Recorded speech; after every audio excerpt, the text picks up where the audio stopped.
आप सभी को मेरा नमस्कार। पिछले परिच्छेद में हमने आपको द्रौपदी विवाह के विषय में बताया था।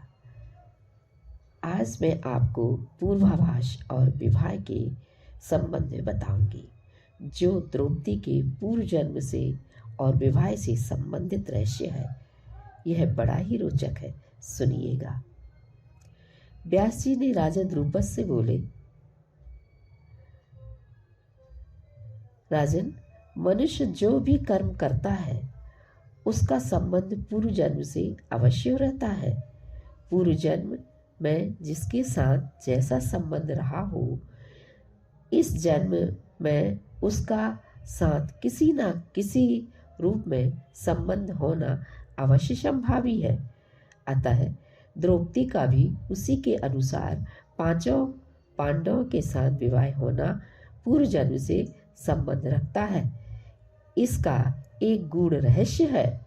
आपका भ्रम दूर हो, इस कारण मैं उसे आपके सामने कहता हूं।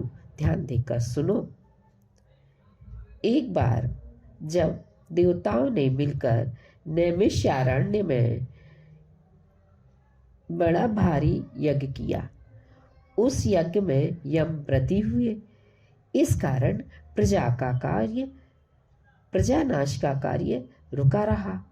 इससे सब देवता घबराकर भगवान के पास आए और बोले, हे लोकनाथ, प्रजा की संख्या दिनों दिन अधिक बढ़ती जा रही है। इससे हम लोग बड़े भयभीत हो रहे हैं। कृपा करके इसके निवारण का उपाय शीघ्र ही कीजिए। ब्रह्मा जी ने कहा, डर की कोई बात नहीं है। अभी यम यज्ञ में व्रती है। यज्ञ समाप्त होते ही वे इस बढ़ी हुई जनसंख्या का निवारण जरूर करेंगे। ब्रह्मा जी की बात सुनकर सारे देवतागण उसी ओर को चल पड़े जिस ओर यज्ञ हो रहा था। कुछ दूर जाने पर उन लोगों को नदी में स्वर्ण कमल दल का एक झुंड सा बहता हुआ दिखाई दिया। यह देख कौतूहलवश इंद्र यह जानने के लिए कि यह स्वर्ण कमल दल कहाँ से आ रहा है, जिधर से वह बहता चला आ रहा था, उसी की ओर चल पड़े। थोड़ी दूर जाने पर उन्होंने देखा, जहां पर नदी की धारा निकल रही है, वहीं पर एक स्त्री पानी में बैठी रो रही है और उसकी आंखों से बराबर आंसू बह रहे हैं। वही आंसू पानी में पड़ते ही स्वर्ण कमल बन जाता है। यह दृश्य देखकर इंद्र ने उस स्त्री से पूछा, देवी, तुम कौन हो और किस लिए रो रही हो? स्त्री बोली, आप मेरे साथ थोड़ी दूर तक चले तो मेरे रोने का कारण आपको स्वयं विदित हो जाएगा। अतः उसके कथन अनुसार कुछ दूर उस स्त्री के पीछे पीछे चले जाने पर इंद्र ने देखा, क्या देखा, कि एक ऊंचे पहाड़ पर एक स्वर्ण सिंहासन है। उस पर एक सुंदर युवक बैठा हुआ है और एक सुंदर रमणी के साथ पासा खेल रहा है।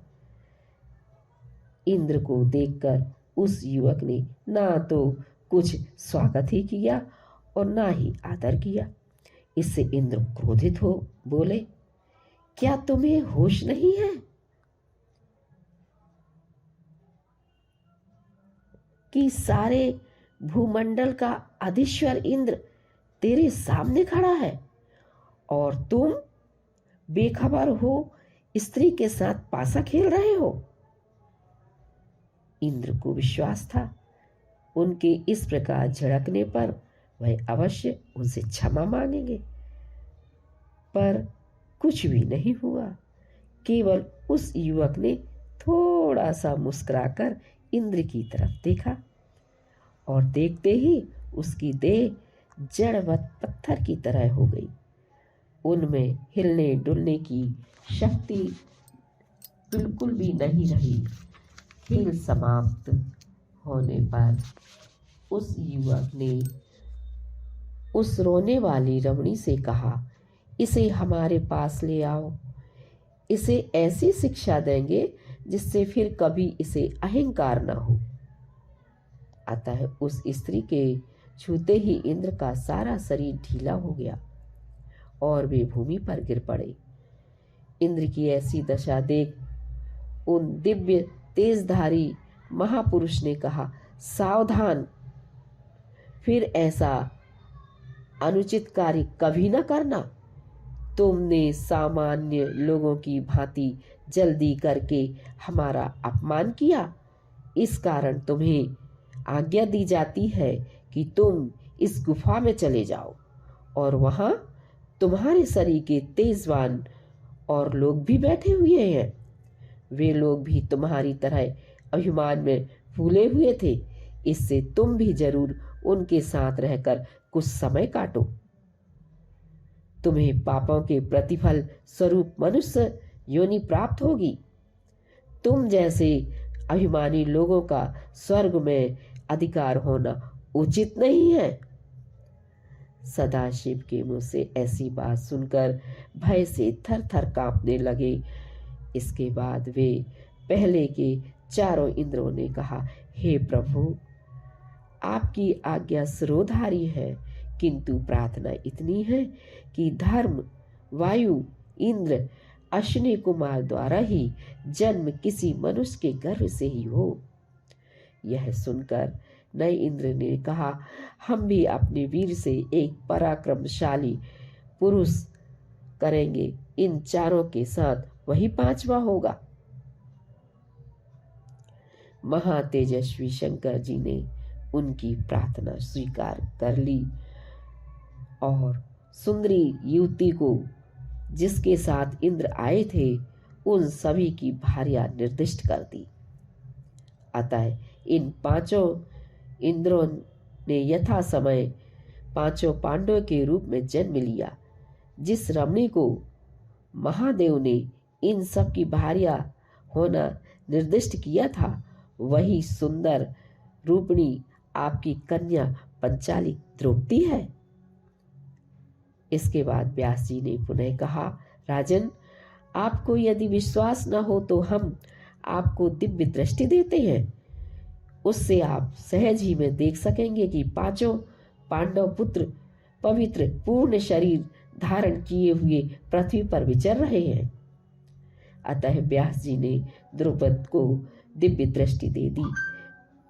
उसके बल से राजा द्रुपद ने देखा, यथार्थ में पांचों अपनी वही पूर्व देह धारण किए हुए हैं और द्रौपदी की दिव्य कांति देखकर तो वो अवाक रह गए।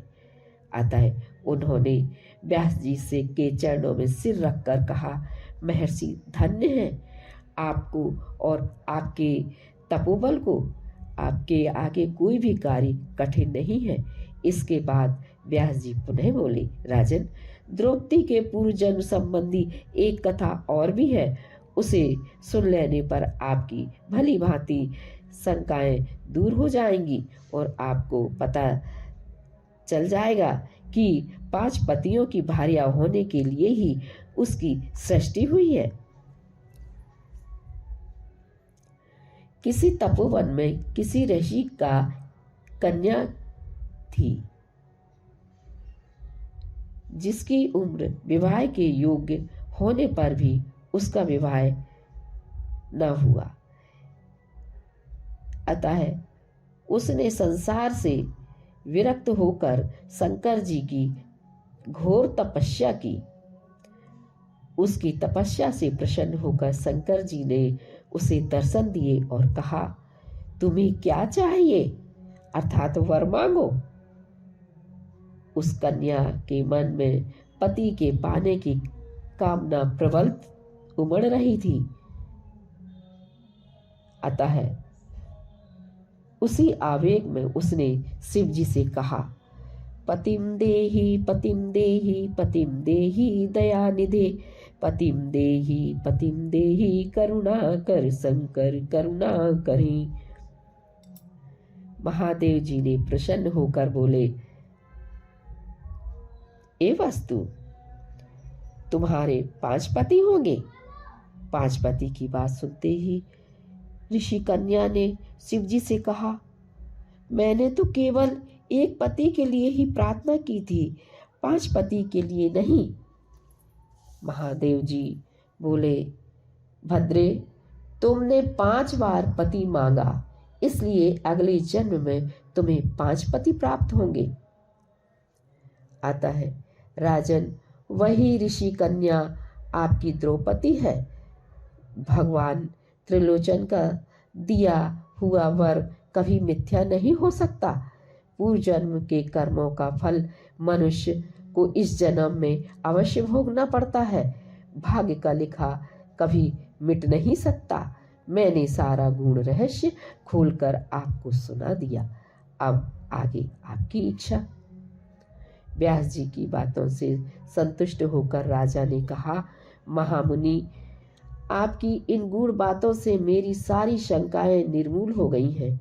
हम अनजान में पड़े तर्क वितर्क कर रहे थे, अब आपकी कृपा से सब चिंताएं दूर हो गई हैं। यदि विधाता की यही इच्छा है तो किसी का क्या दोष है। जब पांडव के लिए ही कृष्णा का जन्म हुआ है तो वे इसका पारिग्रहण करें, इसमें हमें कोई आपत्ति नहीं है। आता है, व्यास जी की आज्ञा से शुभ दिन शुभ लग्न में युधिष्ठिर आदि 5 भाइयों का पारी पारी से द्रौपदी के साथ विवाह हो गया। द्रौपद राजा ने बहुत से हाथी, घोड़े, दास दासियां, आभूषण, रत्न पांडवों को दहेज में दिए। मंगल वस्त्र भूषण पहने द्रौपदी घूंघट में हाथ जोड़े नम्र भाव से अपनी सास कुंती देवी के सामने जा प्रणाम कर खड़ी हो गई। कुंती देवी ने अपनी सदाचारणी सुंदरी सुशीला पुत्र वधू को आशीर्वाद देते हुए कहा, पुत्री, जब तक पृथ्वी में चंद्र सूर्य स्थित रहें तब तक तुम्हारा सुहाग अचल रहे। वीर पुत्रों की माता बन सुखपूर्वक अपने पतियों के साथ राजभोग करो। भविष्य में हसनापुर की महारानी कहलाकर संसार में अपना विमल यश फैलाओगी। गुरुजनों में तुम्हारी सदा भक्ति रहेगी। आशीर्वाद देती हूँ कि शीघ्र ही तुम्हें पुत्र दर्शन का सौभाग्य प्राप्त होगा। इस प्रकार कुंती आशीर्वाद देकर द्रौपदी को अपने पास बैठा लिया और द्रौपदी का विवाह हुआ। आगे का वृत्तांत हम अगले परिच्छेद में आपको जल्दी ही सुनाएंगे। धन्यवाद।